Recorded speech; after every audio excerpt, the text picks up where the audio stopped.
আপনি কি জানেন একবার শ্রীরাম শুধু এক টুকরো শুকনো ঘাস দিয়েই ব্রহ্মাস্ত্র চালিয়েছিলেন? আসুন জানি এর পেছনের রহস্য। বনবাসের সময় একদিন শ্রীরাম মাতা সীতার কোলে মাথা রেখে বিশ্রাম নিচ্ছিলেন। ঠিক তখনই দেবরাজের পুত্র জয়ন্ত কাকের রূপ ধারণ করে সেখানে আসে। অহংকারবশত সে সীতার পায়ে ঠোকর মারে।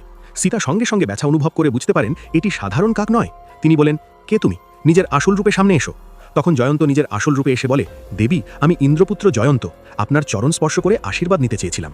সীতা গম্ভীর স্বরে বলেন, একজন নারী খুব সহজেই বুঝতে পারে কোন স্পর্শে শ্রদ্ধা আছে আর কোন স্পর্শে অশুদ্ধতা লুকিয়ে আছে। এ কথা শুনে জয়ন্ত অহংকার করে বলে, দেবী, আপনি রূপবতী বলে কি সবাইকে দোষী ভাববেন? ঠিক তখনই শ্রীরাম জেগে ওঠেন। তিনি সব বুঝে মাটি থেকে একটি ছোট শুকনো ঘাস তুলে জয়ন্তের দিকে ছুড়ে দেন, আর সেই সাধারণ ঘাস মুহূর্তেই ব্রহ্মাস্ত্রে পরিণত হয়ে জয়ন্তের পিছু নেয় ভয়ে ও আতঙ্কে। জয়ন্ত 3 লোক ঘুরে আশ্রয় খুঁজতে থাকে। প্রথমে সে ব্রহ্মাদেবের কাছে গিয়ে বলে, আমায় বাঁচান। তারপর ভগবান বিষ্ণুর কাছেও আশ্রয় চায়। শেষে মহাদেবের কাছেও গিয়ে রক্ষা প্রার্থনা করে, কিন্তু কেউ তাকে রক্ষা করেননি, কারণ এটি ছিল শ্রীরামের সংকল্পে চালিত অস্ত্র। শেষে ভীত জয়ন্ত ফিরে এসে শ্রীরামের চরণে পড়ে ক্ষমা চায়। তখন শ্রীরাম বলেন, আমি তোমার প্রাণ নেব না, কিন্তু অন্যায়ের শাস্তি অবশ্যই পাবে। এরপর তিনি জয়ন্তের একটি চোখ নষ্ট করে দেন। সেই থেকেই বলা হয়, অহংকারের ফল কখনো শুভ হয় না। আপনি রাম ভক্ত হলে লাইক, সাবস্ক্রাইব করে কমেন্টে লিখুন, জয় শ্রীরাম।